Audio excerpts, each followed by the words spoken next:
Good evening, everybody. If the sound quality sucks, please let me know, in which case we may have to shut this down because the wind is whipping through here this evening, and believe it or not, there's nothing I can do about it. I'm not in charge of it, and many people have said, you need to get a windscreen for your microphone. Maybe. Take up a fund, pass the plate, and email admin@barindependent.com. We'll need 4 of them to cover the wind from all directions. So, what's up, Jack Bauer? Man, you were really good in that show 24. Enjoyed that. Shipwreck. I enjoyed the Birmingham class Tuesday. Awesome. Thank you for coming to class. It's a pretty good class. Hey, Bear, what are your ideas on bows and arrows? You know, somebody asked me that last week. Here's the thing. What's up, Dud? I don't think that bows and arrows are necessarily a bad idea if we're talking about sustenance, hunting, things of that nature. I do think they're a bad idea if that's how you expect you're going to defend yourself, a la Rambo 3 against people with AKs and ARs and machine guns.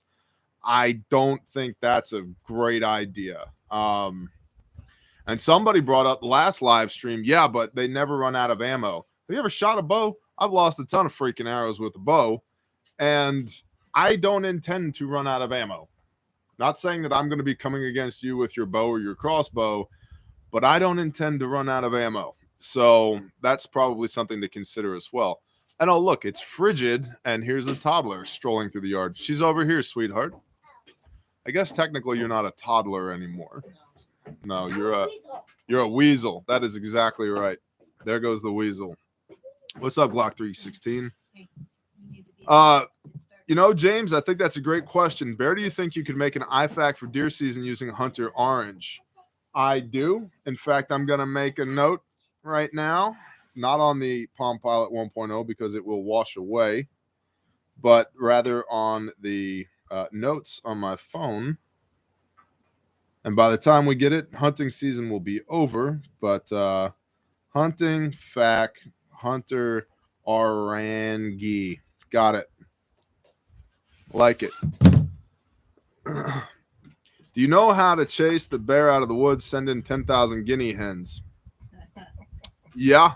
But at least I'll have something to eat while I'm in there. Those things are freaking delicious, man. You ever eaten a guinea hen? Yeah. Oh gosh, they the deliciousness does not outweigh the annoyingness, but they are delicious. I'm happy to eat somebody else's guinea hens. I just don't want to keep them anymore.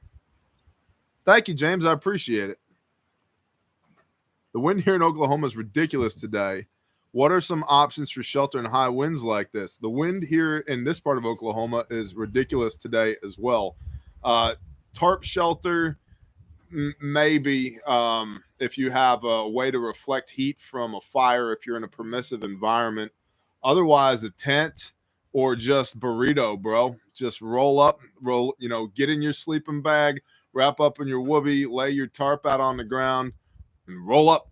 Just roll up. Now, if you throw in rain like we've had here today as well, that's not the best, and you probably want to make a triangular shaped tarp shelter, which is my go-to. You do a gather at one end, triangular shaped tarp, you use like a 10 by 10 or a 9 by 7 tarp. You leave the one end open, you crawl down in there, you keep the end that's open out of the wind and the rain.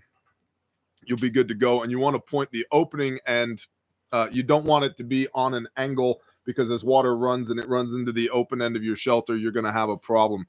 Prosper, Texas here, man. I know exactly where that is. Do not go south of Highway 380 unless they are paying you. It's all dangerous down there, man.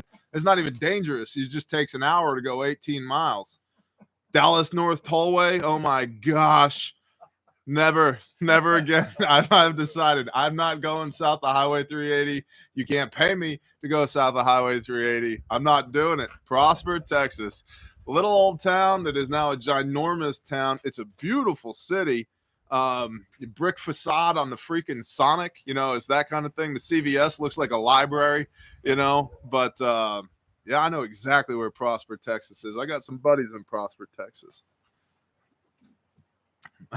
Arkansas living. Tarp camping can suck if you do it wrong for show. I agree. Kaufman, Texas. I know where that is as well. Would you put any money in the stock market? Not right now. No, I would not. Qualifier, asterisk, I am not an investment professional. I don't play one on YouTube. I would put money into tangible physical goods is what I would do right now. Bear, how many time before SHTF? Luca, we're in the middle of it. Adjust your OODA loop. It's happening right now. I don't know where you've been the last 18 months, but it is happening right now. Thoughts on the rapture? It was made up by John Darby in the 1860s following the Civil War. It is man-made doctrine. It is not biblical. Do your research. Farmers Branch. Hell yeah, I know Farmers Branch. Illegal immigrants are getting $450,000. I heard. Aren't you glad you pay taxes? I know, right? Me too. They deserve it. You know, they deserve it. They made it across the border, a free $500,000 for everybody. I've got half of mine just to drive down to South Texas, see some of my buddies in Customs and Border Patrol and be like, hey, can you smuggle me back across the border? I could use a cool $500,000. Me and all my friends, let's go. We're going to tribe up at this, Bear Nation meet and greet at the southern border. We're all just going to walk arm in arm across the border. It's going to be great. Awesome sauce. My husband and I love your channel. Thank you, Snow White. SHTF is no longer on the fan. It got flung onto the gas pumps. Let's go, Brandon. How do you like your steak? Medium rare with salt and pepper. Ever use a water generator? Negative, I have not. I am blessed that I am surrounded by water. I have creeks and streams and wells and stock tanks. And then my wife put in an above ground swimming pool that holds 8,400 gallons of water. And on my to-do list before winter is to implement 2,000 gallons of rainwater storage as well, which gives me 11 water sources on property. So I don't have that problem. In fact, I have the opposite problem. I have too much water. CME expected this weekend. What's up, Anna Powell? Shalom, sister.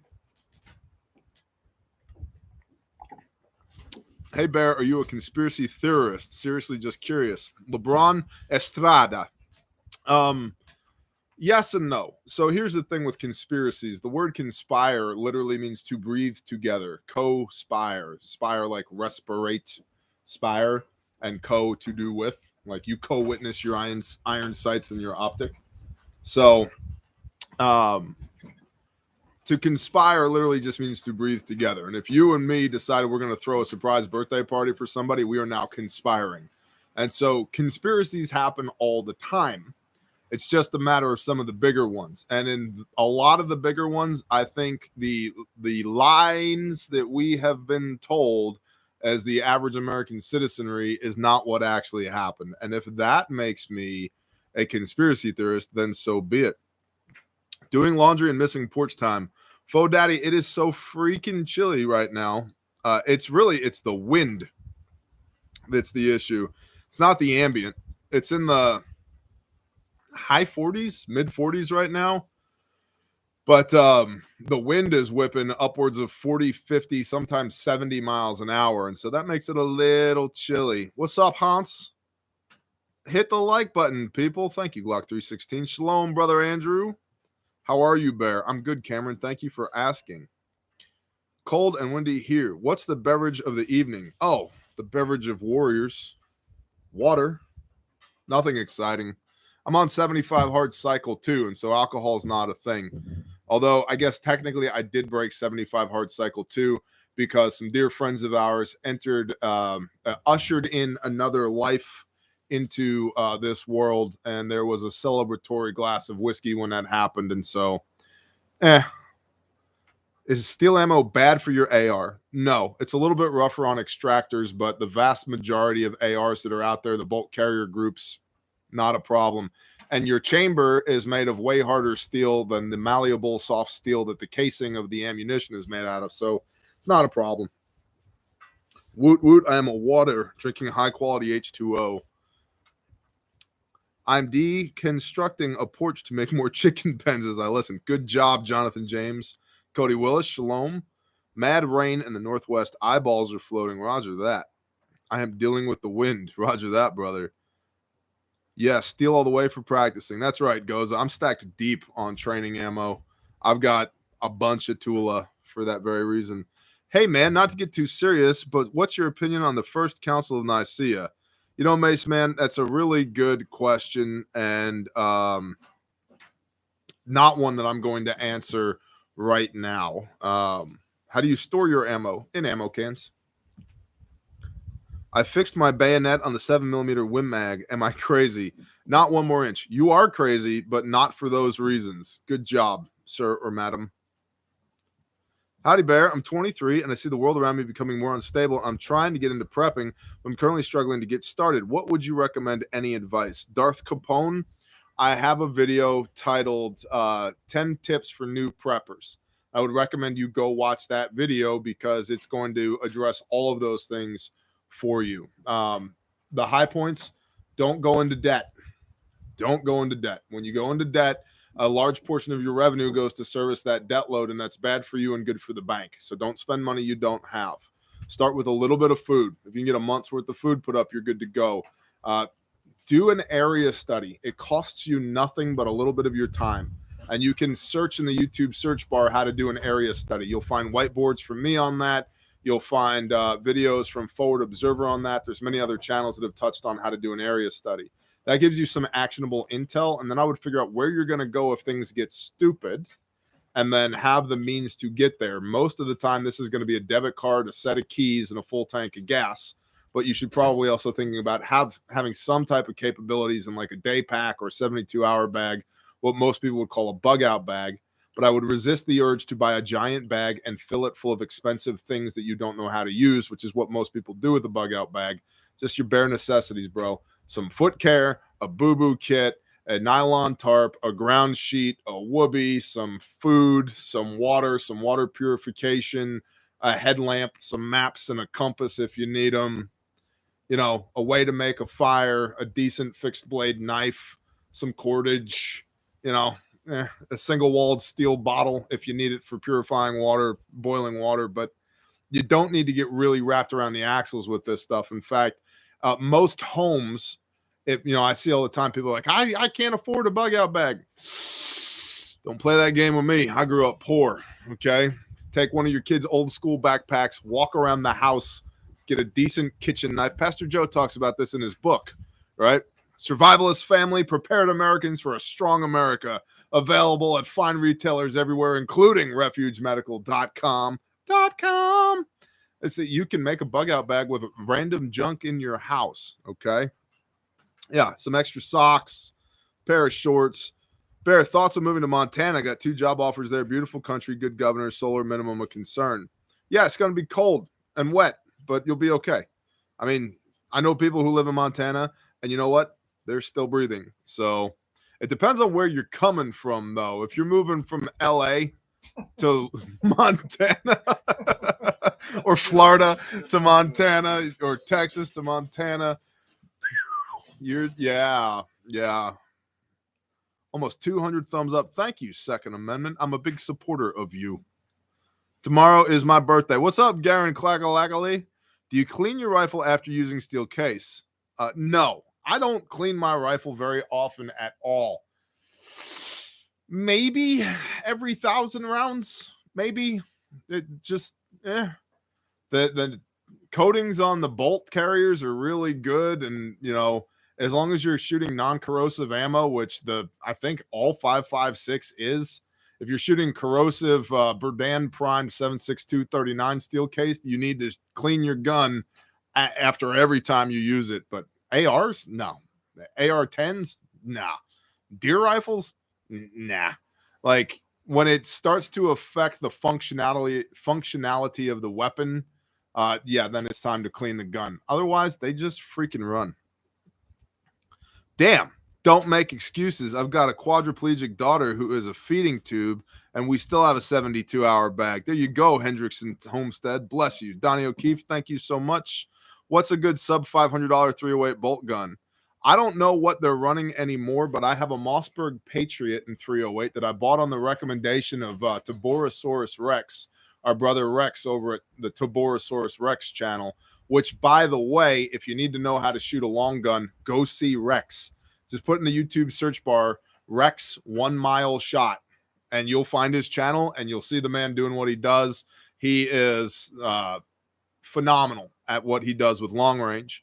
And so he recommended the Mossberg Patriot, and I picked mine up for $349. And it's the sucker will shoot.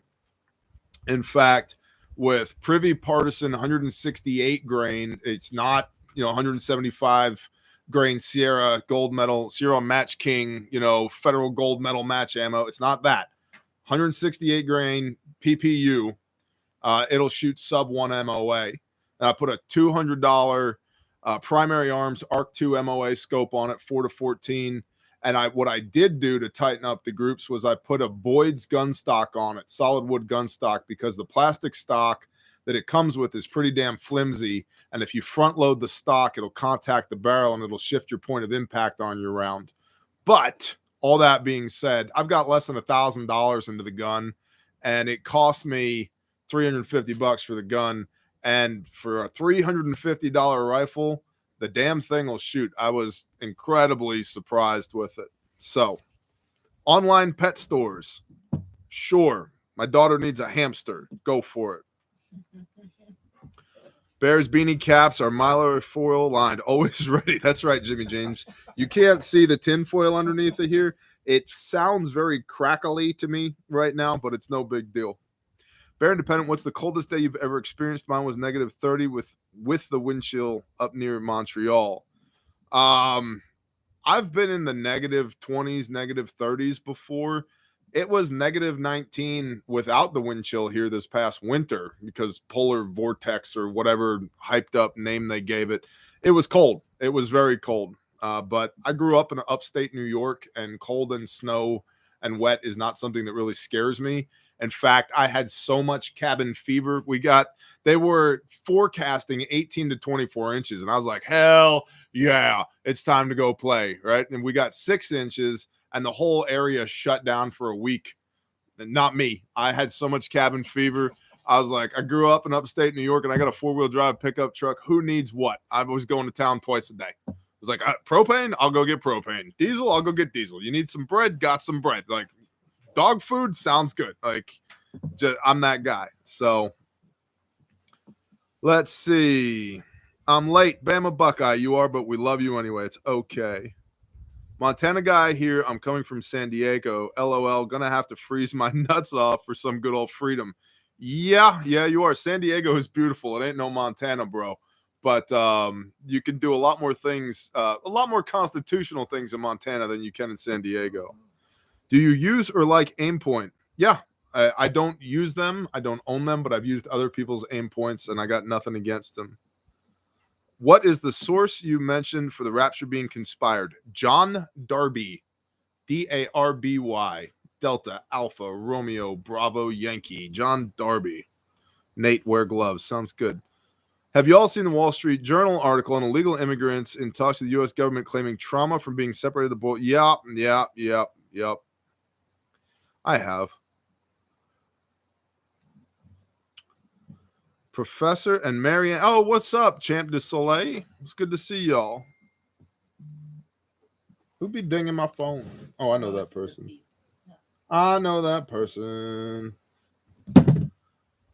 Shalom. Hope y'all are feeling good.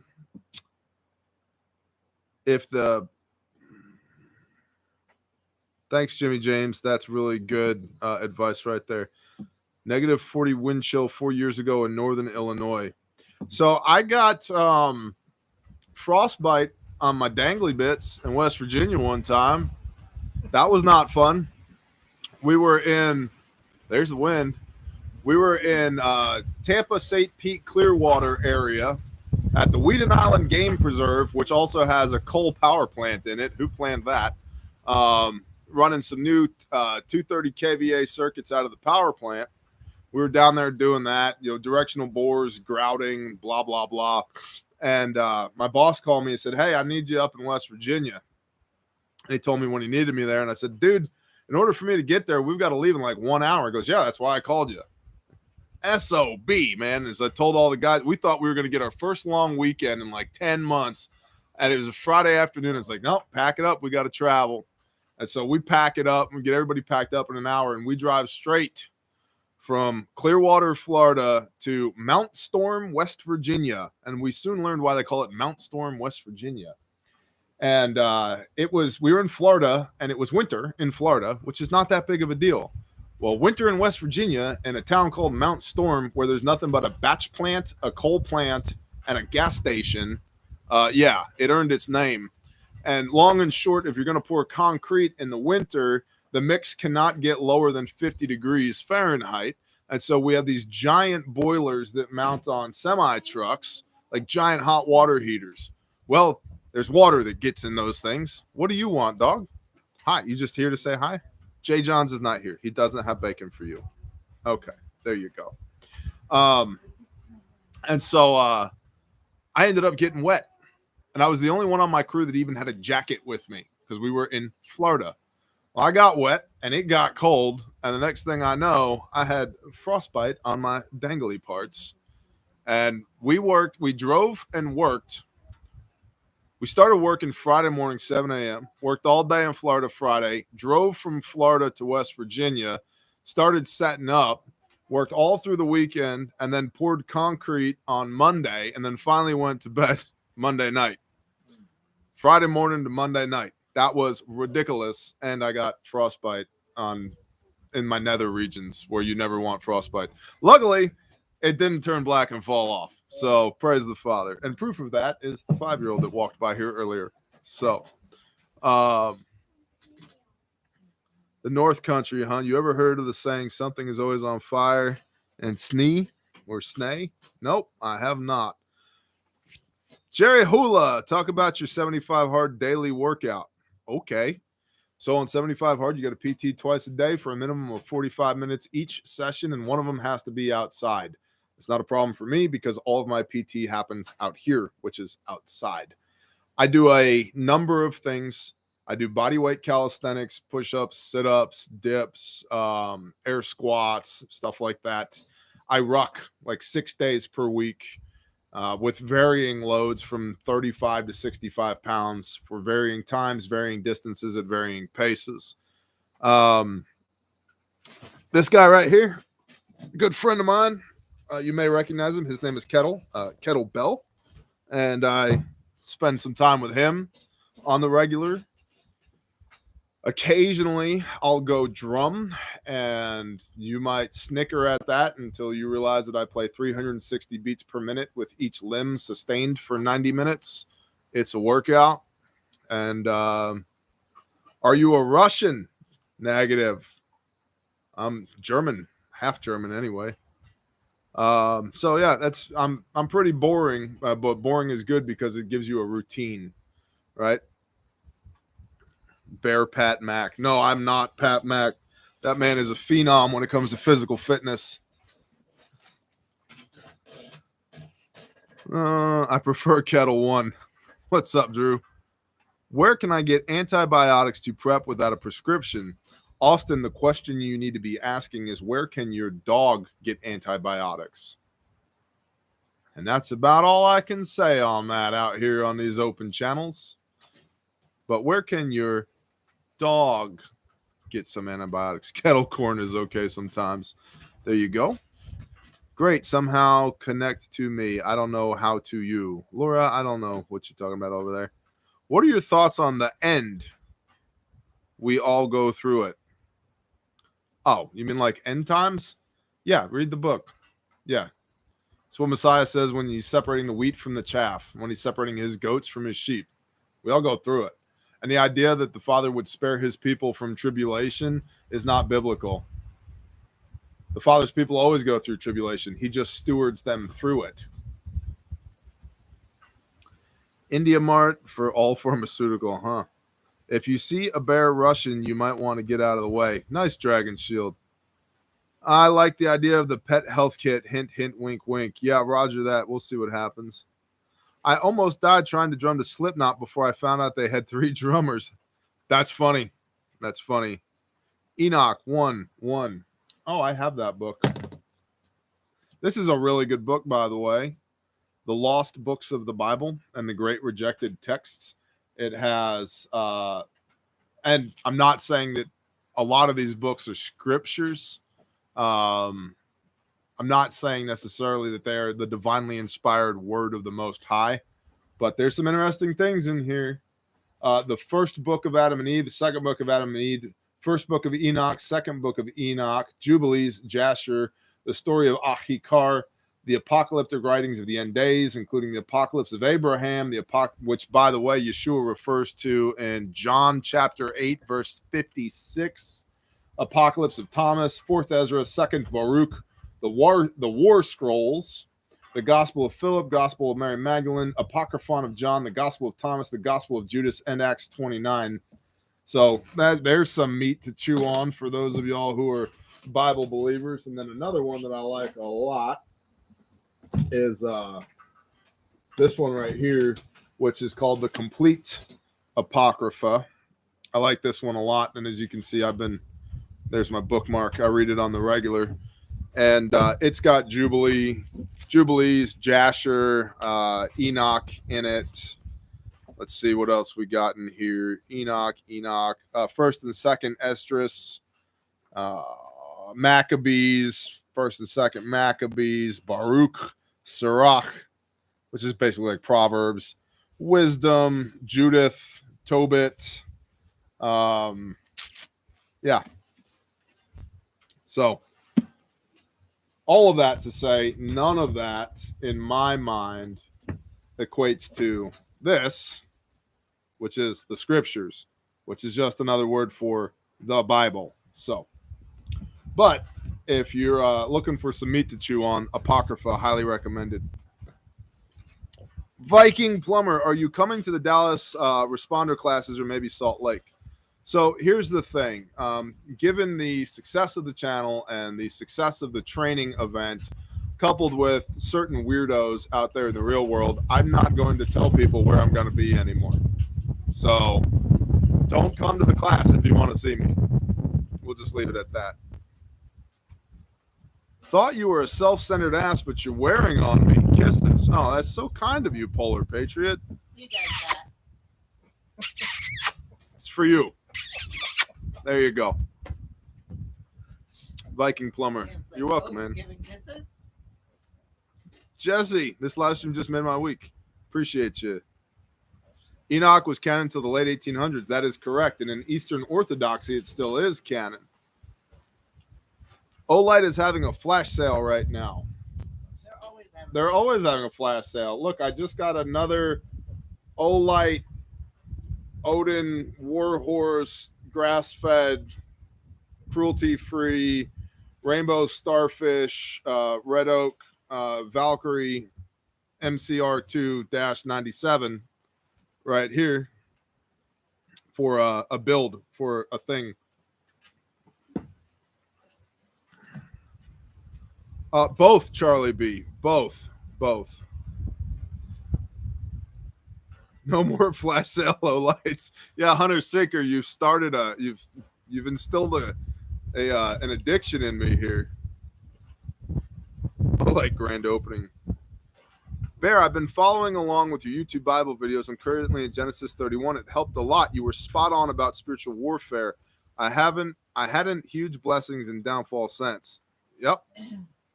Praise the Father, Donnie. People tend to conflate easy and good.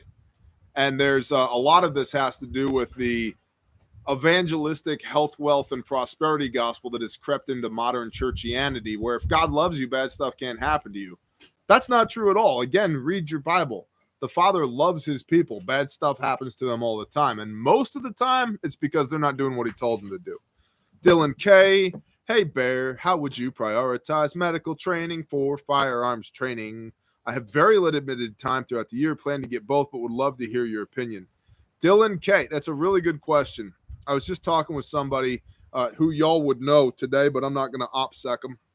But I was just talking with them about that today.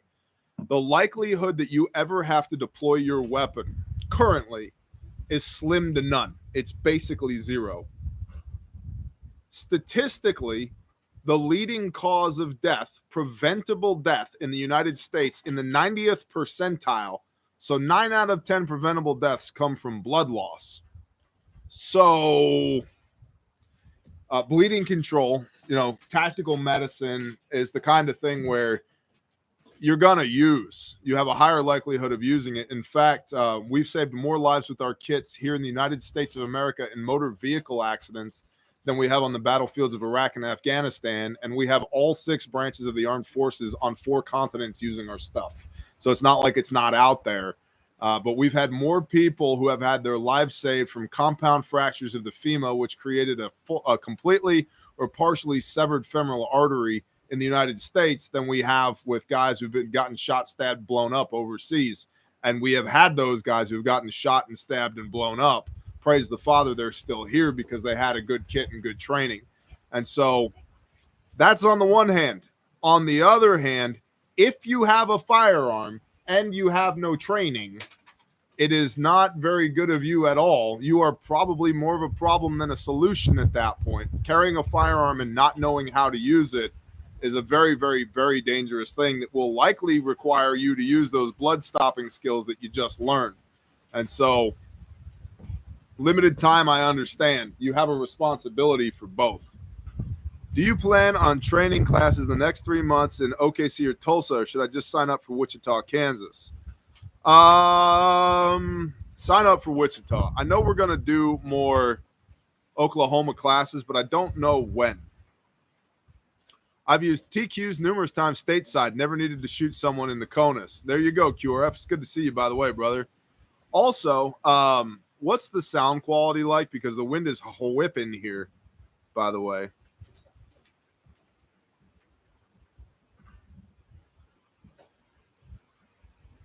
Thank you, Jesse. Bear, I'm an armed guard. I carry a G17, 2 spare mags, K-bar TDI, 38 revolver as a backup, 2 cylinders, red saber, soft T, and an IFAC on my ankle, Gerber center drive multi-tool, and 2X cuffs. Is this good? Yeah, it sounds like you got a lot of gear. A lot of gear. I don't know if you need a backup gun and 2 spare cylinders, but I'm not knocking you for doing it either. The multi-tool's handy. I mean, I carry a multi-tool. Fact. Here we go. Got a multi-tool right here, right? So multi-tool's handy. You said you got 2 spare magazines. Let's see. I don't even know if I'm allowed to do this on YouTube anymore. And then I remembered I don't care. So here's 2 spare magazines. You said you carry a soft T. Hey, here's a soft T. An IFAC on my ankle, an ankle fac. That's a good move. It sounds like you got plenty. 2 pairs of cuffs. I mean, I don't know what you're guarding. So if you're guarding a nuclear submarine, that might not be enough. You might want an M4 and some plates. If you're guarding a daycare, you're probably good. And if you're somewhere in between, it sounds like you're probably good. Northwest Oklahoma Tribe says hi. Northwestern Oklahoma. You out near the Woodward area, or where you at? Bear, how can my people get in contact with you and your people? We could have coordinated in Laplace, but in the future, we still can during disaster. At admin@grindstoneministries.com, Cody. admin@grindstoneministries.com. I bought your Prepper Classroom book. Great info. We appreciate the time and energy in this. Thank you, Luca. I appreciate that. Sound is good on my end. Awesome. Running out of real estate on my belt line. Yep, I feel you. And my belt line's actually been shrinking, and that's not a good thing because I carry a lot of stuff on my belt. Can we use Cash App to pay for orders on Refuge Medical? No, I don't think you can. You can use PayPal or your debit card. Sound is great. Copy. Hey, Bear, I carry a Bear Fac, extra blood clot bandage, 2 tourniquets, and a Bible. What's up, Romans 12:18? Sounds like you're pretty well prepared then. I've also got in my BDU pocket on this side, I've got a SWAT tee. Oh, I'm sorry, a SWAT tee and gauze for wound packing here. And I've got another. See, and this is how you know it's not the same one. I'm not lying to you. This one's red. A red soft tee in that pocket. So, war, USSR versus Ukraine. Massive truth movements, both sides. Yep. We've talked about this stuff Guys, it's coming. That's when somebody earlier, when they were like, well, Bear, when SHTF? It's like, you mean now? Like 18 months ago? Like, we're here. Adjust your OODA loop. Finally think I have the family on board to move to the Ozarks. Any areas you suggest to look in OK or Arkansas? Well, that's Alaska, bro. That's probably the first thing I would do. You said OK or AK, and AK is Alaska, not Arkansas. Arkansas is AR, Jeff, but you'll figure it out. I got a buddy who was in the Air Force, and where was he?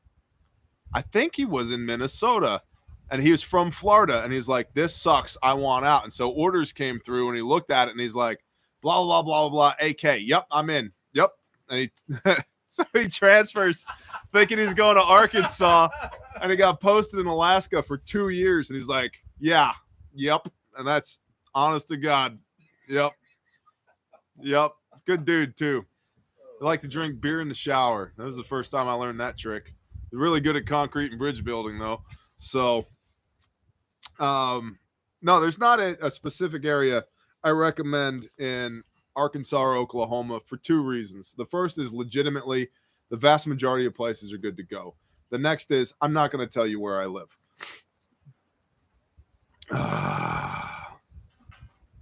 Alaska, Polar Patriot, that makes sense, right, Romans? I'm telling you. Alaska is a great place to be when it all goes down. You know, and that's the thing I say all the time. Like, you are not going to hunt, fish, trap, scavenge, forage your way to prosperity in end times. I need to start putting an asterisk on that.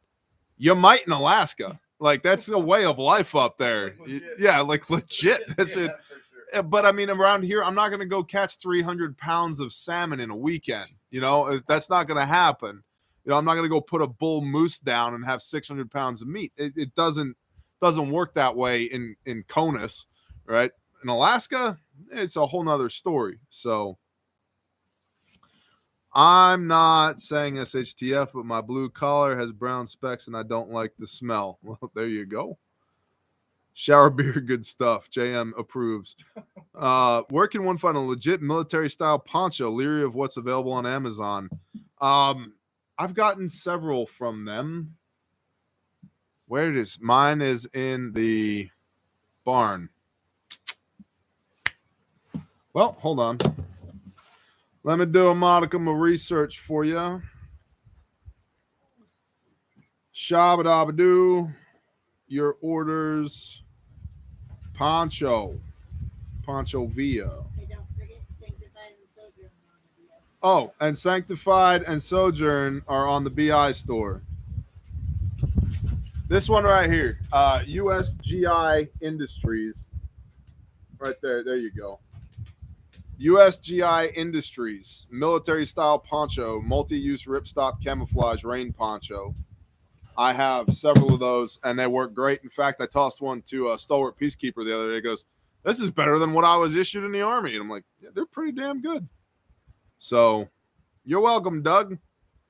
Insert background music. Thank you, J-Rock. Also, as my wife just said, stuff from Sojourn Gear, as well as stuff from Sanctified Supply Company, as well as stuff from Howitzer Hill can all be found now on the Bear store. So if you're looking for what's up, Wrangler Star? What's going on, brother? Nothing. We're talking about the Rapture and the Jab and hunting and fishing in Alaska and how Arkansas and Alaska have similar abbreviations for the states, but they're not the same place. And John Darby and I don't know, a whole bunch of other stuff. Individual first aid kits, 3 IFACs and a wound bucket. Thank you, Scott. I appreciate that. I'll jab back. That's what I said, man. You poke me, I'll poke you back. You're not going to like it. This wind is freaking ridiculous, dude.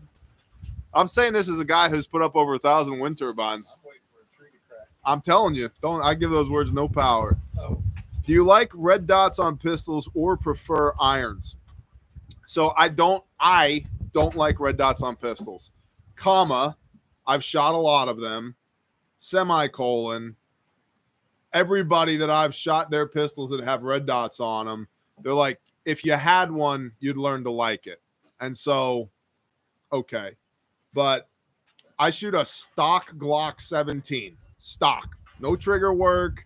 No factory sights. No light and slide, no extended magazine, nothing, stock Glock, and I shoot it pretty damn well, as Shoot it pretty good. as evidenced by the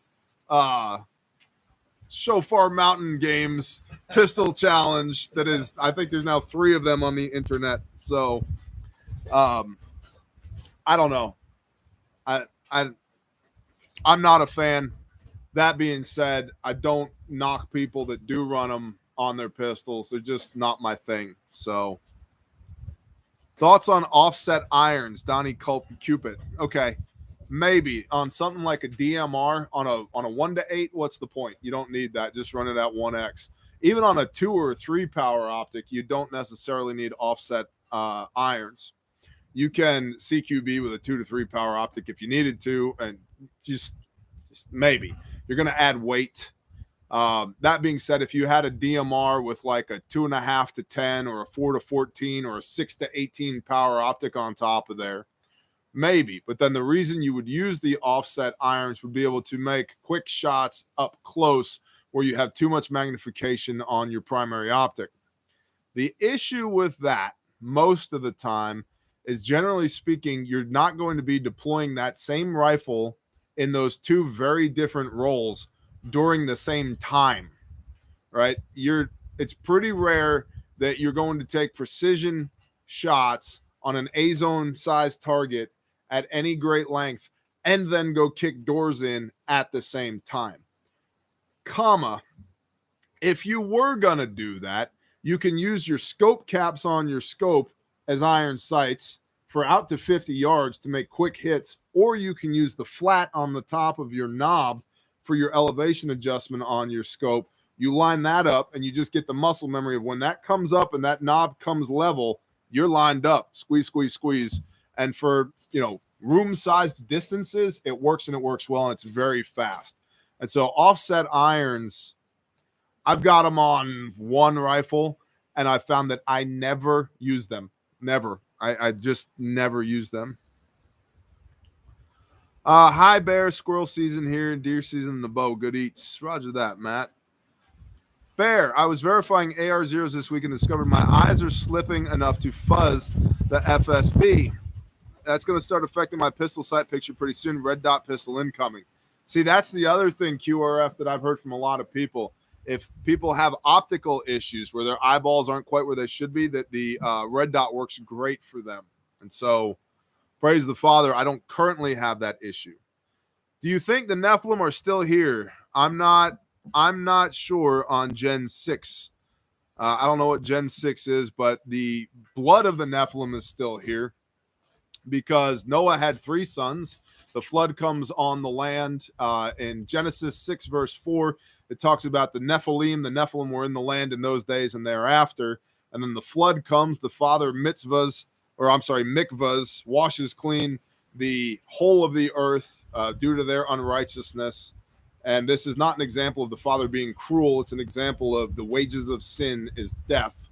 And so he kills all those people who, after being preached to for 120 years from Noah and Methuselah, he wipes them off the face of the earth. But then the 8 people that get into the ark are Noah, Noah's wife, his 3 sons, Ham, Shem, and Japheth, and their 3 wives. Now, this is where things get a little interesting. Japheth literally means in Hebrew to expand, and he expands up into the northern regions of what we know as now Israel, way to the north of there. Ham was the son that uncovered. Do you even win, bro? Do you even win? Ham was the son who uncovered the nakedness of his father Noah after the flood. Shem was the righteous son. And if you read the book of Jubilees, Abram, who becomes Abraham, spent 39 years in the household of Shem and Noah as he was growing up, when he was under the in the household of Tarak, his daddy, who was a prince of Nimrod. Are you confused yet? Right. All this to say that the offspring of Ham and his wife, Noah was righteous in all his generations, meaning it wasn't his 3 sons that had corrupted DNA.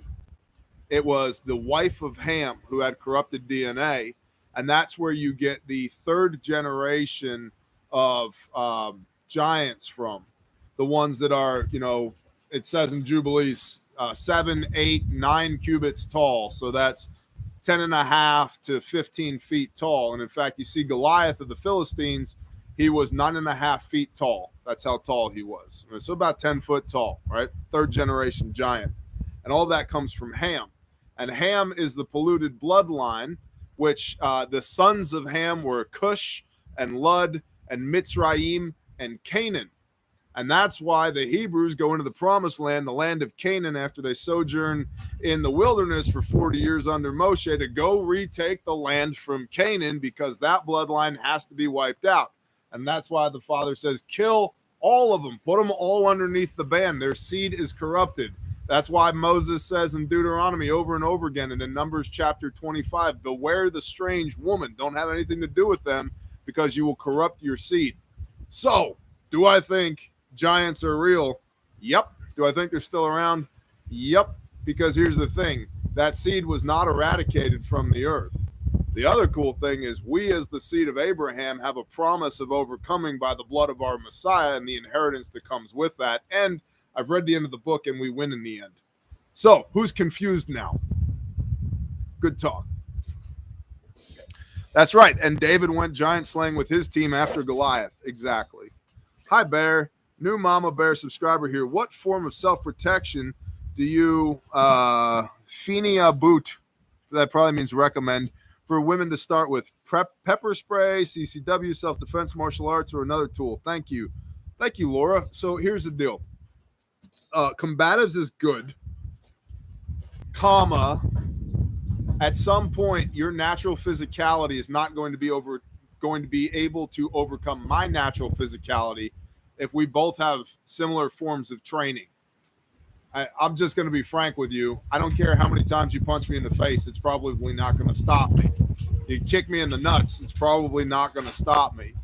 And so combatives are good, but that means that the assailant has to be close enough to touch you in order for you to use them.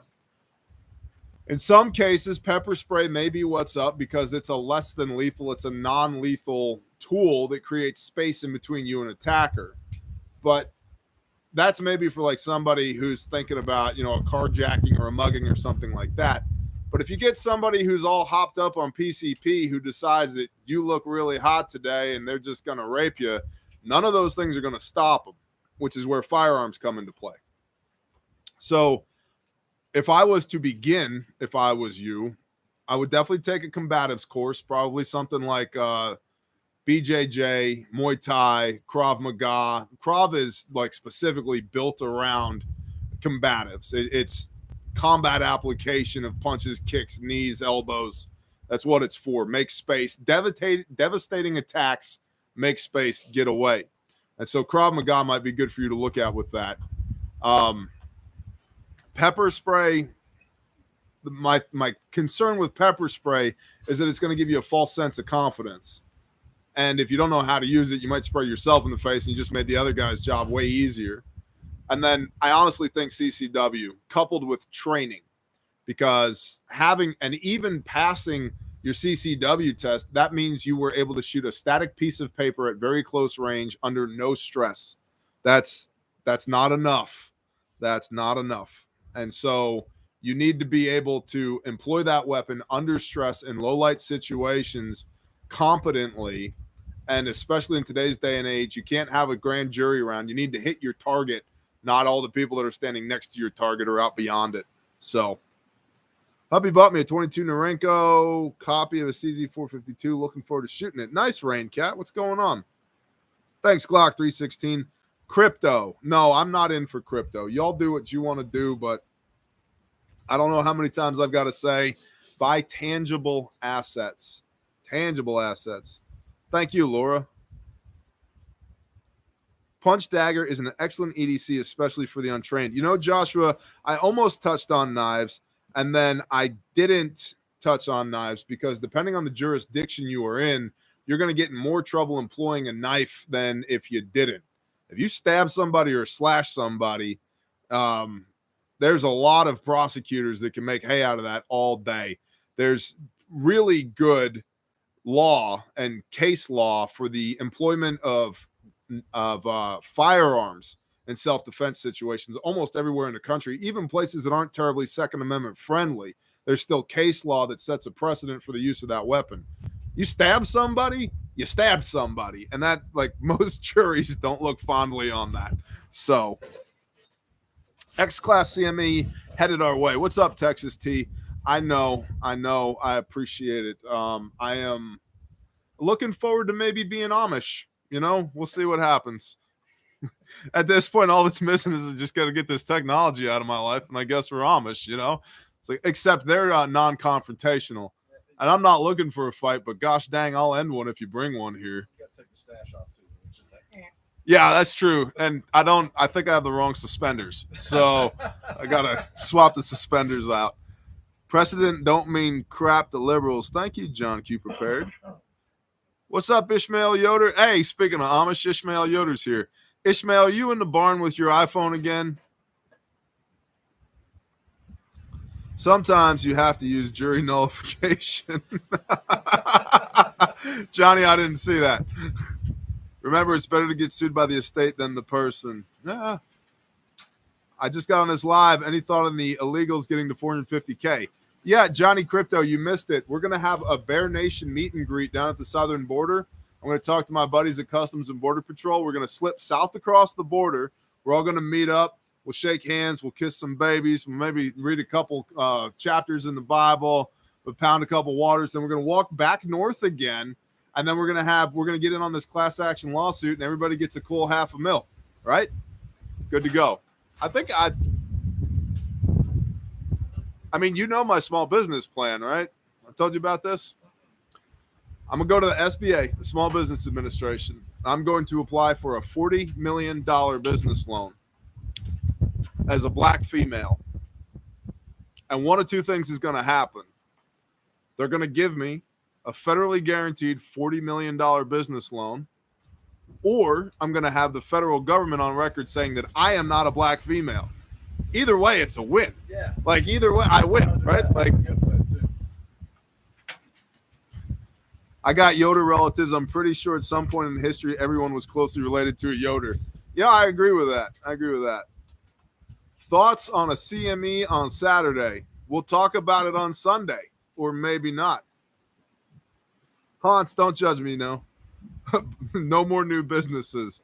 Hunter Seeker, I can't help it, man. I did go look at that building earlier. Mommy's not out here. Where are you going? I'm trying to find Mommy. She's not out here. You're chilling with me. Well, you trying to talk trash? You're too cute to talk trash. Are you trying to talk trash? Yeah, I'm good at talking trash. Turn the doorknob. Help me open this. Turn the doorknob like you mean it. I am. I am. I got it.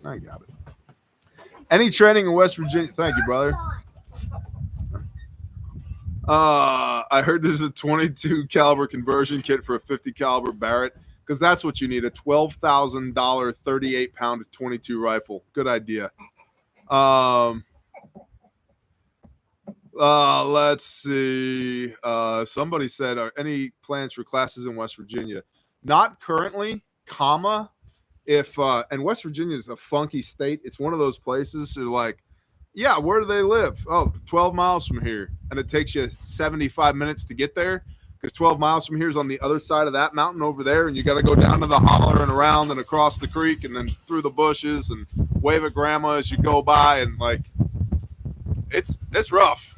It's rough. Best refuge medical kit to give my wife who isn't fully trained to use it. Prepping plumber, good question. We'll come back to that. West Virginia classes. If you have an interest in doing classes in West Virginia and you can get some people together, email admin at refuge medical, or I'm sorry, admin at refuge training, or admin at anything. Admin at Bear Independent, admin at refuge training, admin at refuge medical. Not admin at Grindstone. That's different. That's y'all's work, not my work. If you have a group of people who like training, let us know. And if we can squeeze it into a tour we're already doing, we'll come see you. Best kit to get my wife who doesn't know that much about medical. Probably either an adventure kit or a boo-boo kit? A boo-boo kit is exactly what it sounds like. It's for boo-boos, okay? You said trainer kit. Yeah, maybe get a trainer kit as well. Boo-boo kits for boo-boos. Any of our other kits are built around the March algorithm. They're for stopping the bleed. Would you toss me that pink kit right there, the bigger one? Or actually both of them. Why not? Thank you. Product placement. Thank you. So this here is the Hag kit. I did not name that. And it's a boo-boo kit on this side. Zipper's open. It's got the reflective tape on it. And it's got all your boo-boo stuff, Band-Aids and small gauze and gloves and tape and all that. Then on the other side, it's got this pocket right here that has a SWAT T tourniquet in it. Now, the SWAT T is not for self-aid, okay? It's not for self-aid, but it works really good on other people, specifically people with small diameter limbs. And so you might look at something like this for your wife because it takes very little training to learn how to use the SWAT T. This is a bear fac in pink camo. It's a bear fac. It has the same capabilities as every other bear fac, right? Pull it open, pop the tab. It's a bear fac just in a pink camo outer pouch. This, you need some training on how to use this stuff. And I've had a lot of people beseech me, Bear, please do some online training classes.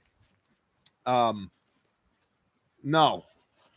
At least not yet. I can't figure out how to do it in a way that transcends from informational to instructional, because I have had hundreds of people in class, who the first time they put a tourniquet on, we tell them how to do it, we walk them through it, they put it on, and they've still got a pulse. You're not supposed to have a pulse when you have a tourniquet on. That means you still have blood flowing to your appendages, right? That means the tourniquet's not tight enough. And if you're doing this in class under our tutelage, where I can correct you and teach you how to find the radial pulse and teach you what a tight tourniquet feels like, that's okay, because I can fix that. If you're watching a video at home thinking that you're getting training because you put the tourniquet on, you tighten the windlass, and oh, that hurts, I guess I need to stop right here, you're wrong. Tourniquets hurt. In fact, one of the things we talk about in the 4-hour class is there's a couple of images of a gentleman who had a mechanical amputation of his leg, who was riding a motorcycle, and he got his motorcycle squished in between the guardrail and the steel bumper of a pickup truck, and it crushed his leg off. And our head instructor, Eric, was the paramedic, or with the paramedics on scene, applied one of these, a soft T, to him, saved the guy's life as he was bleeding out. When they got there, he was screaming about his leg. By the time they got him into the ambulance, so they put the tourniquet on him, get him on a gurney, get him into the ambulance, he was begging, screaming for them to take the tourniquet off because that's how much it hurt. Okay? This guy had a mechanical amputation of his leg, and the tourniquet hurt more. So if I make a video about 3 reasons why you should carry tourniquets and show you how to put the tourniquet on, that's not training. And that's the issue that I have. It may be informational, but it's not instructional, because I can't check your pulse. And if I'm out there putting out bad information that leads you to have a false sense of confidence that you know how to do these things now because I watched the bear video, I am complicit in your death when you die because you didn't know how to do it. So that's why you need to come to class. Okay? Sorry. I get a little passionate about these things. Just a little passionate. There are already many excellent first aid videos on YouTube. They're not a substitute for attending the course. Amen. Bear Independent, what's your favorite tool that is mostly overlooked for a go bag? Why are you putting tools in your go bag? What do you mean tools? You carrying around a pair of, number 9 Klein line pliers? Guys, what goes in a go bag? All right. There's 2 tools I carry on me. One is a multi-tool. The other is a pair of 8-inch Klein wire cutters. It'll cut all kinds of wire, from baling wire to chain link to whatever. Okay? The rest of it, you don't need it. And if you do need it, you might live in the wrong place. Tools are heavy. They're made out of steel. They're bulky. The point of a go bag or a bug out bag is to expediently get from where things are bad to where things are less bad and or good. And the key word in all of this is expediently, to move, to make time. What are you gonna change a flat tire while you're bugging out? What are you doing? No. I mean, I've got let's see, I just did a bag dump for Patreon that'll post in the near future earlier this morning, literally, of my rucksack. And as far as things that I would consider tools in there, I have a water filter. I have a very small compact pair of binos. I have some nail clippers for my fingers and toes. As far as tools go, I don't have tools. You have water, you have food, you have water purification, filtration, treatment. You have containers for all that to go in. You have a ground pad, you have a tarp, you have a sleeping bag and or a whoopee. I have a GPS, a Garmin 64SX that's on there. I've got maps, and I've got a poncho.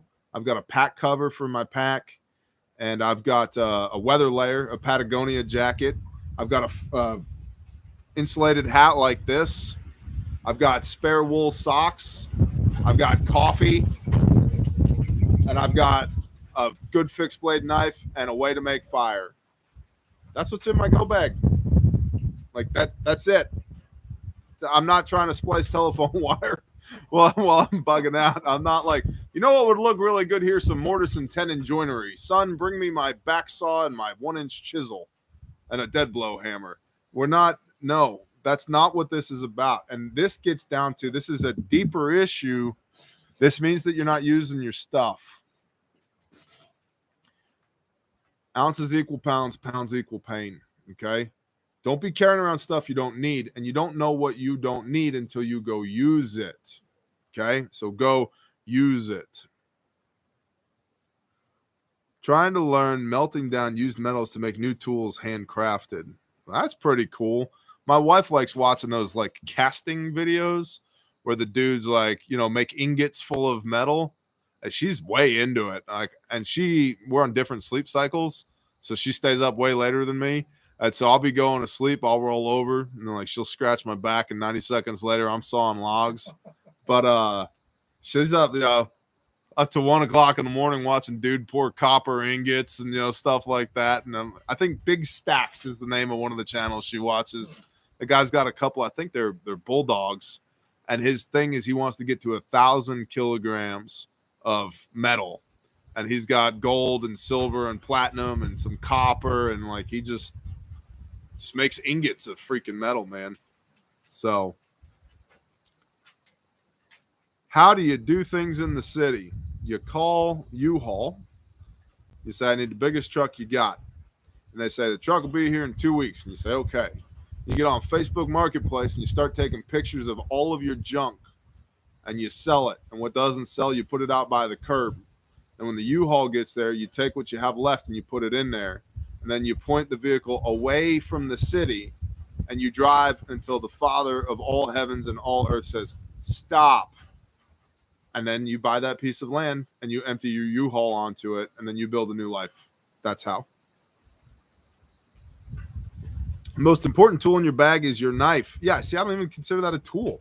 It's just, it is a tool, but it's not even on my radar. I'm like, I like a 20-volt DeWalt reciprocating saw myself, personally. It makes a very good bug out, and occasionally I like to bring maybe a jigsaw along, coping saws. I never know when I'm going to be putting up some crown molding.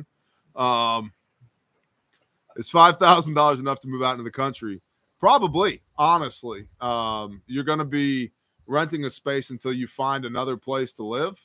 But yeah, honestly, yes. And in fact, in a lot of places around here, it's very mountainous and therefore the land is undeveloped and it's very cheap. Yeah, it's entirely possible.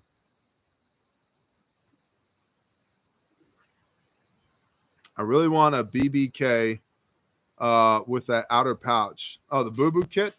Yeah, it's a different kit. It's a different listing at Refuge. Medic Mouse, email sales at Refuge Medical, and we'll custom you up whatever you want, bro. Mouse is good to go. We were doing a training in Texas, in Dallas, and we're talking about mechanical amputations, and Mouse is like, "Yep," and stands up, and I'm like, "What's going on?" It's the first time I ever met him, and he goes, "Yep," and he has a prosthetic and takes his leg off and holds it up. He's like, "This hurt," and I was like, "Oh boy, okay." It's like, "Hey man, are you gonna be cool? I don't want you PTSD and out." And I mean, like, in all respect, are we gonna be cool? And he's like, "We're good, man." I'm like, "Cool," and Mouse has become friends with the crew. There's been to several trainings. He's good to go. So, but that first time around, I was like, this could get interesting because everybody in the class was like, did that guy just pop his leg off? It's like, is he a plant? Is he with Refuge? I'm like, I never met him before in my life. So that was cool. If a saw could help you cope, that would be priceless. A coping saw. Squad automatic weapon would help me cope.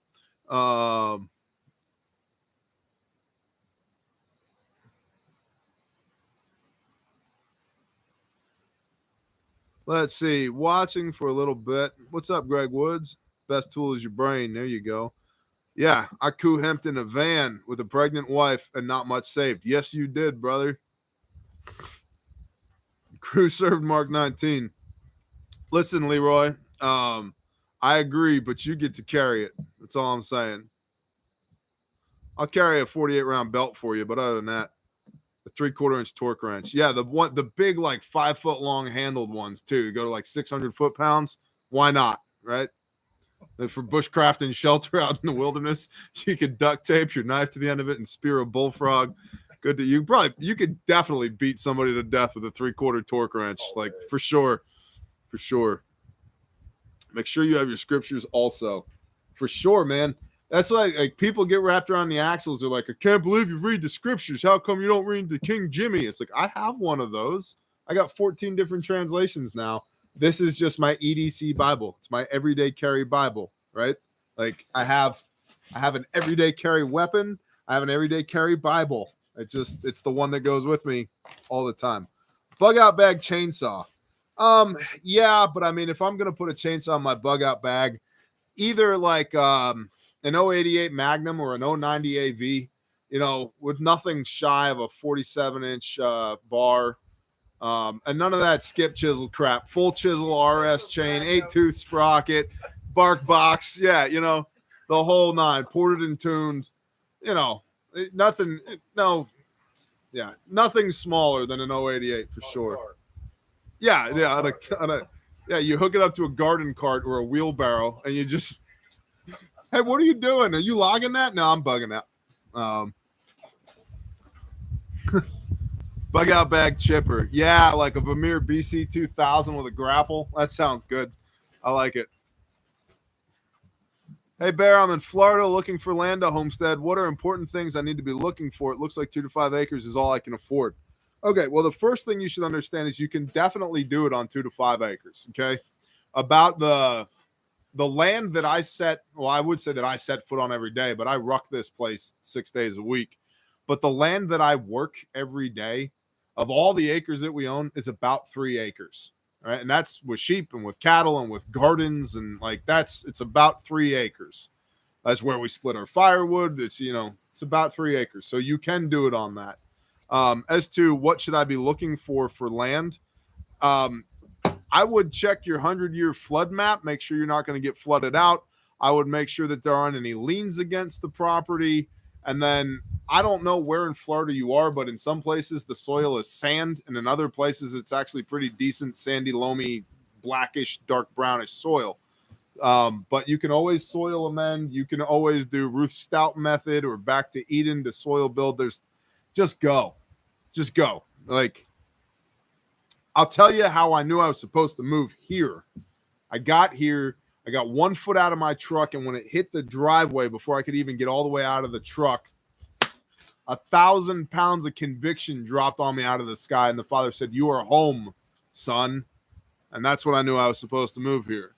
You will know if you're supposed to move there. And if you don't know, if it's not a hell yeah, it's a no. Okay.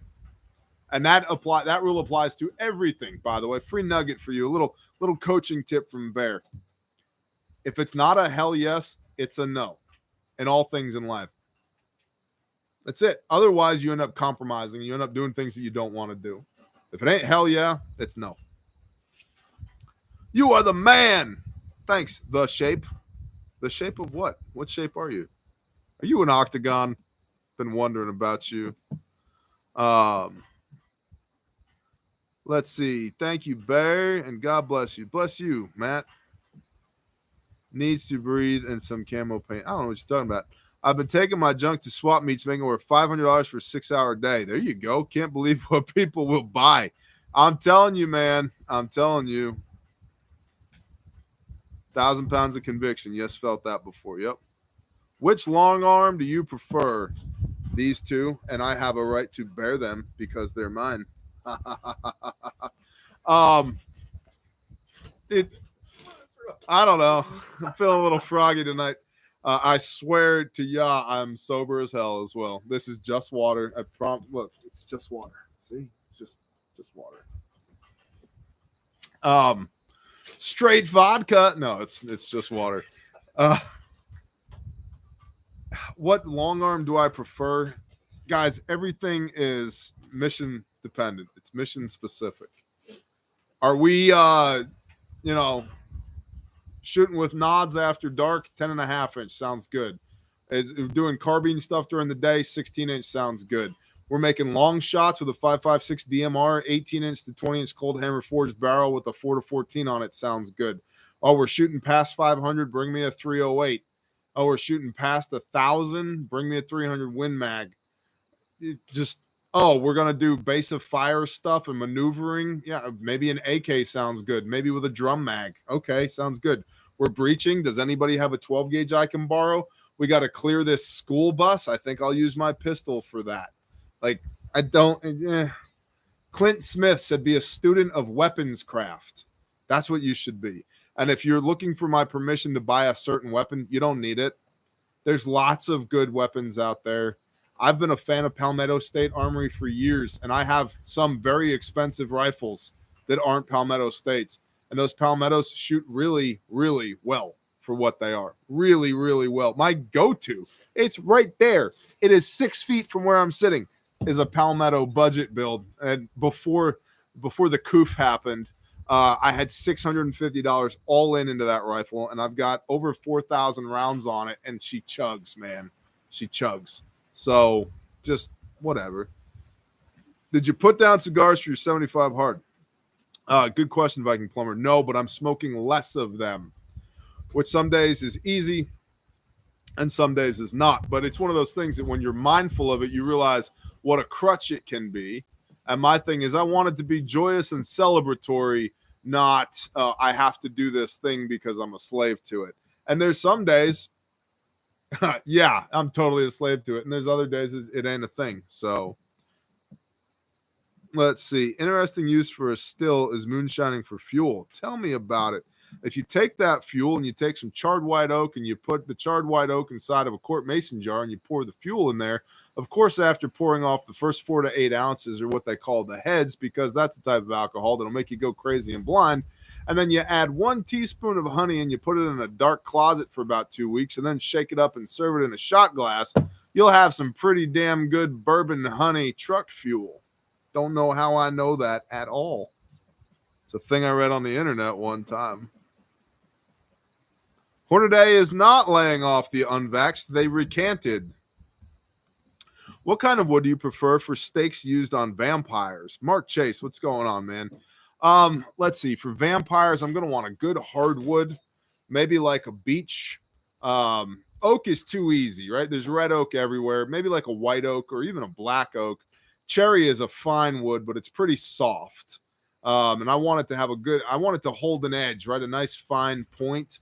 So hickory's a good one. There you go. Hickory it is. Yep. Although it can splinter. And if I have to hammer the stake into the vampire's chest, hickory's a good one, though. I like hickory. It's a pretty good answer. Maybe something crazy like spalted pecan or Pecky cypress.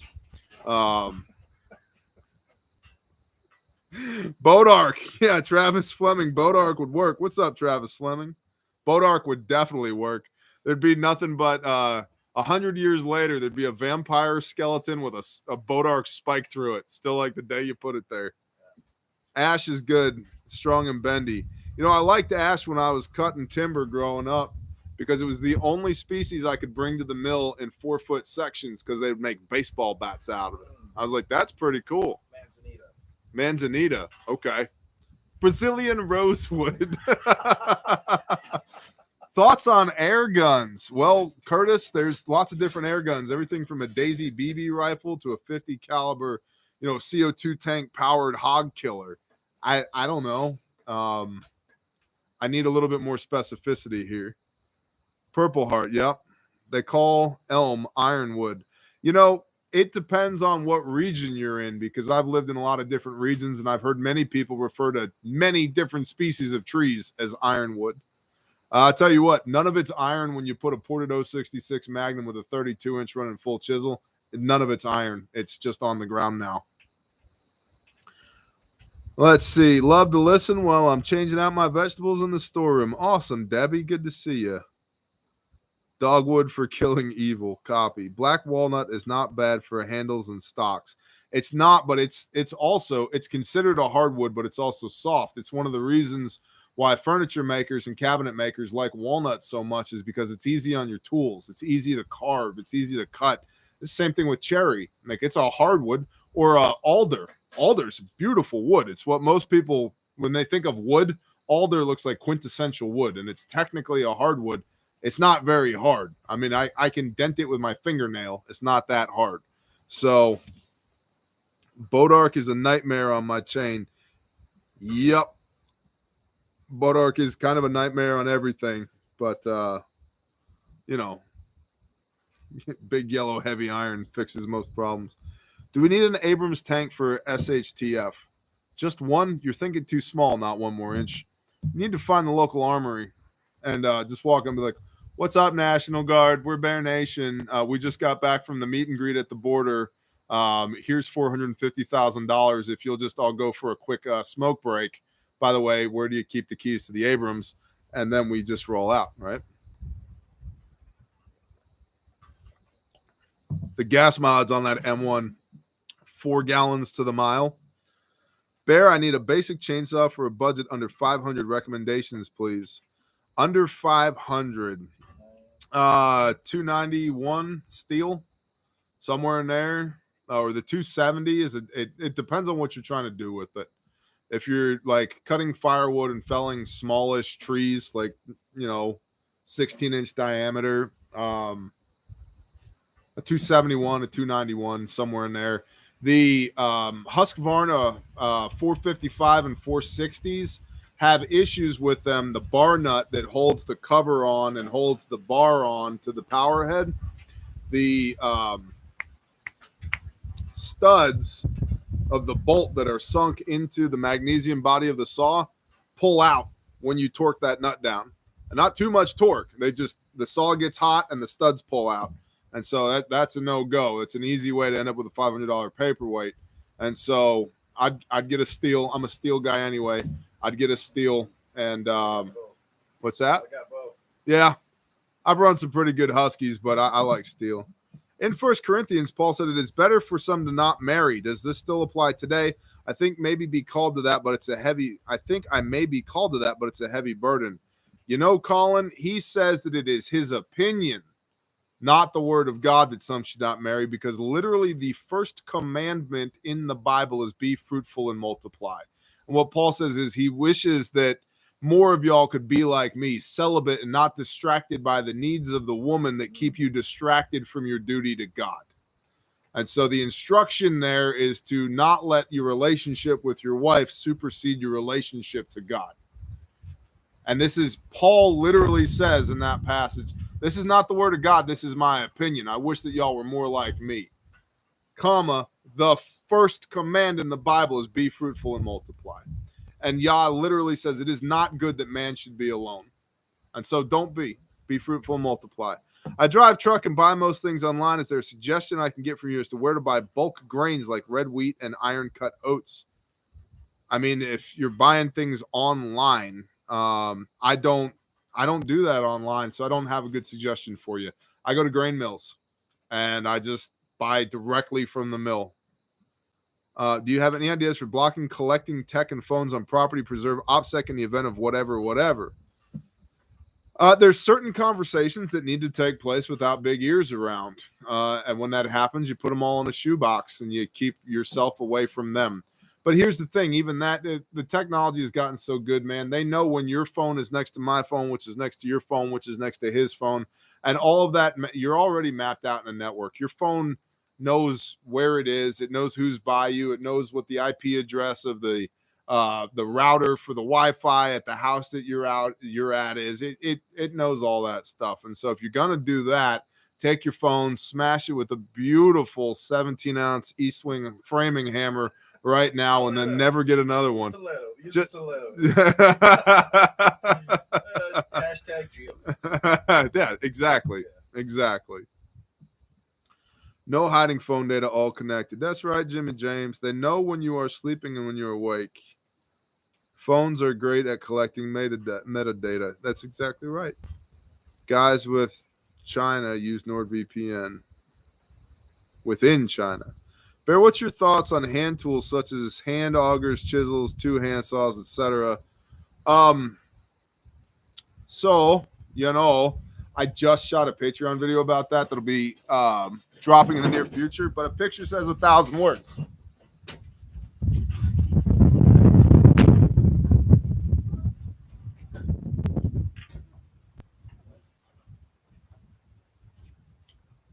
What's my thoughts on two-man hand saws like this?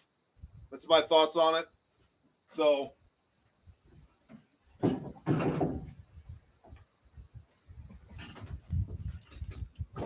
and again, getting back to like swap meets, there's a lot of that stuff out there, and it's pretty reasonably priced. And I'll tell you, some of the probably the best axes I own are old steel, and they're good, man. They're sharp. They're hard enough that you can put a good edge on them. They're soft enough that the edges don't chip out. They're easier to sharpen. They're good. So Dan Jeremiah, that's right. So that's a 72-inch. That's a 6-foot two-man crosscut saw right there. So how do you recruit? I don't, Curtis. I don't recruit anybody. I said recently in a video, and I meant it, I'm really not interested in making any new friends. The people that are supposed to be here, the Father sends here, and we know when they're supposed to be here, and we know when they're not supposed to be here, and that's okay. So I don't recruit. I'm not interested in recruiting. Lance had a question about Sukkot. Thanks, Medic. I did not see it. Was I holding a very large saw when he asked it? Let's see. What is the Shabbat camping thing? That's Sukkot. Where does that come from? Leviticus 23. Trying to find the original explanation in your videos. Leviticus 23. It's called Sukkot, or the Feast of Tabernacles. That's when God commands you to go camping for 8 days, to use the words of Pastor Joe, and it's a blast. Yah does the recruiting. That's exactly right. What's up, brother Tabar? A buddy of mine gave me a 60-year-old axe for my birthday a year ago. That is awesome, man.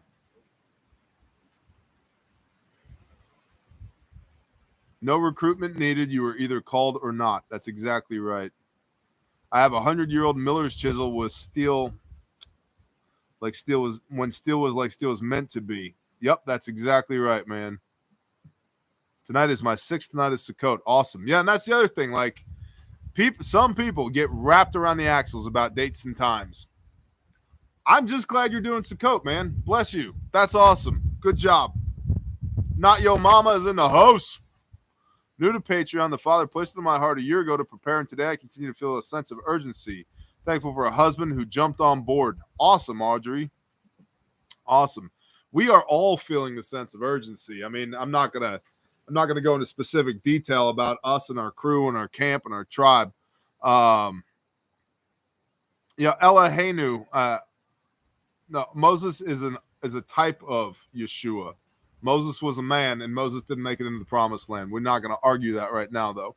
But everybody in our circles is feeling the push right now. And just to be frank, we're more prepared than most. Like as a corpus, as a body, we're more prepared than most, and we still feel like, man, it's time to hit the accelerator. Tribes are the future. Hate to say it. Tribes are the future, and I don't hate to say it, man. I love you too, Eloheinu, Arleth Eloheinu. There's no ill will here, man.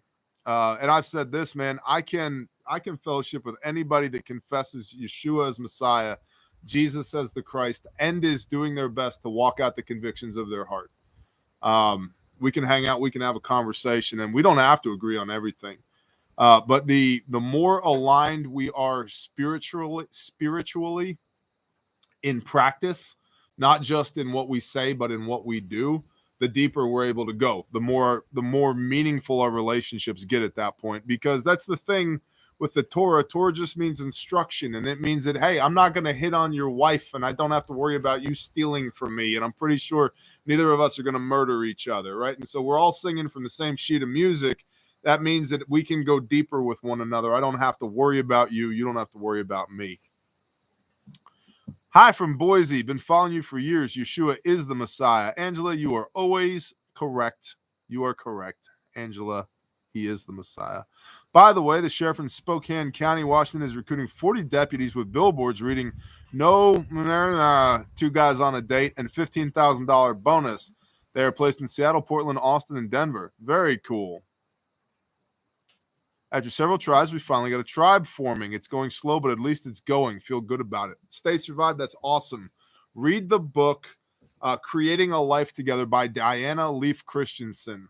Pastor Joe recommended that book on his Patreon.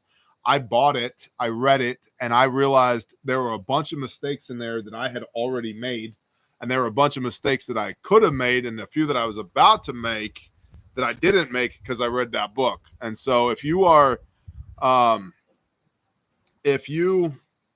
endeavoring to do life together with other people, recommend you read that book.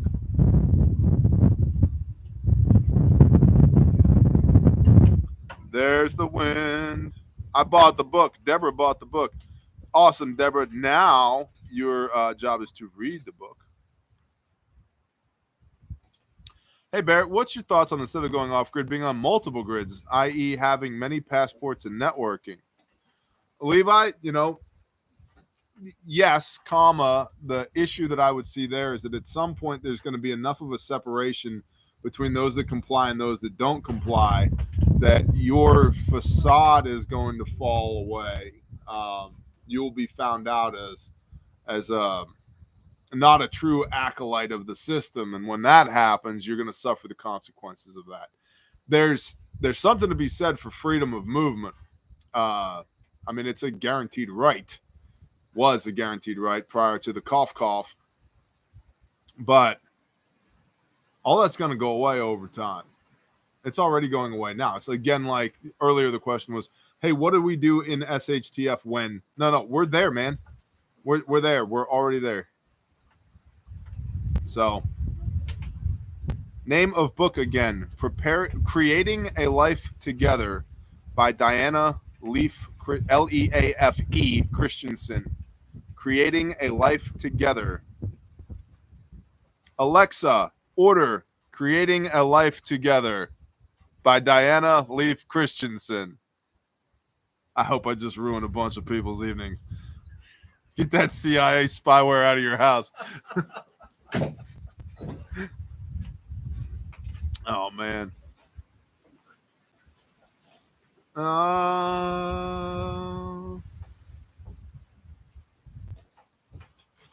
Guys, I got a little bit more in me, but it's been a long day.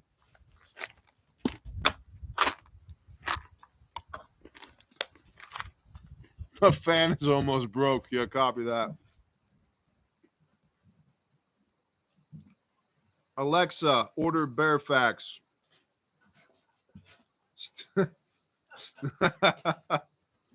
Steel toes for SHTF. Maybe. So, in winter, your toes are going to get colder because it's steel toes. It's just the thing. Metal is conductive, right? And so it's harder to keep your feet warm in steel toes in the winter. Ask me how I know. And for certain things, like I dropped a cinder block on my foot, that's fine, except you probably have some metatarsal damage, you know, the long bones in your feet between your ankles and your toes. You probably have some metatarsal damage, but, you know, if you keep your toes intact, that's cool. And in fact, there's a lot of like metatarsal guards that they make for like, they're like shin guards, but for the top of your feet for people who are in like certain industries, but that's a total different rabbit hole. So steel toes can protect your toes, comma. I've seen some injuries with steel toes where, see, that's the thing. Once you get over like that 5,000 pound threshold that the toe's rated for, you've just smashed all of your toes inside of a steel thing and they're crushed. That's it. Now we're amputating 5 toes. And so I don't love steel toes. I've worn them a lot in the, you know, in the power construction industry. Everything's OSHA regulated. You know, your eyewear has to be Z87 certified and blah, blah, all that stuff, right? You know, and so I've worn steel toes a lot, both in the wind industry, construction industry, and cutting timber. And it makes sense for all of those things. I don't really wear them on the daily anymore. In fact, my favorite pair of climbing boots and my favorite pair of logging boots aren't safety toed. They're just regular toes. God gives signs to those who are listening and not ignore him. Build your tribe while you can, because we will need them all in the days to come. Thank you, Jared. I appreciate that. We work with tons, no steel toes. Yeah, there you go. Over to Bus. What's up, man? Texas T, shalom, brother. I hope we can chat Sunday. How's the brother who was burned out a while back doing? Who was burned out? Oh, that we fundraised with Grindstone for? They're doing good. Bear, what's the biblical way to answer those who believe they are saved by belief alone? You go to the book of James, and you read to them where it says, oh, crap. Why would I even just paraphrase it when I got the user manual for people right here? James. Send it. I'm working on it, brother. Hebrews. Jacob, James. Shabba-dabba-dabba-da. Therefore put away, James 1:21. Therefore put away all filthiness and overflow of evil, and receive with meekness the implanted word, which is able to save your lives, and become doers of the word and not hearers only, deceiving yourselves. Because if anyone is a hearer of the word and not a doer, he is like a man who looks at his natural face in a mirror, for he looks at himself and goes away and immediately forgets what he was like. But he who looked into the perfect Torah, from James, the brother of Jesus in the New Testament, but he who looked into the perfect Torah, that of freedom, and continues in it, not becoming a hearer that forgets, but a doer of work, this one shall be blessed in the doing of the Torah.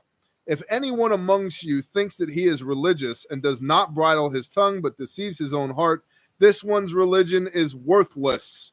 Clean and undefiled religion before Elohim and Father is this: to visit orphans and widows in their affliction, and to keep oneself unstained from the world. That's what I would say to them. I'd go to James chapter 1, verse 21, and read to the end of chapter 1.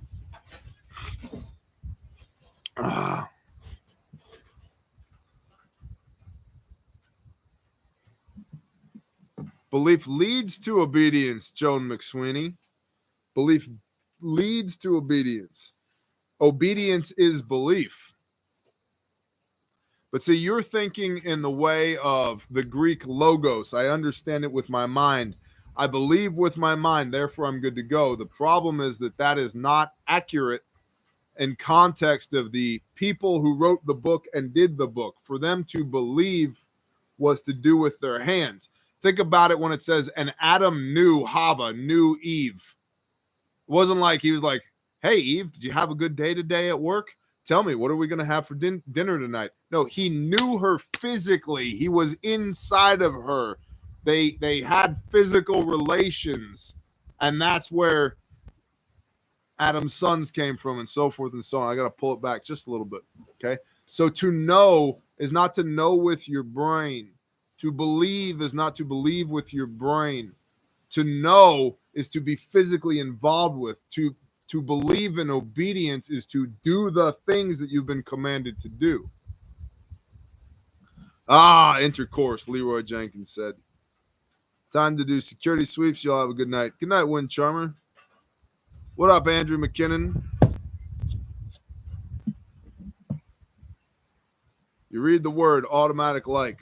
Bless you, brother. Thanks. Thanks, Matt. I read the word a lot. There's over 500 Bible videos here and playlists on this channel. So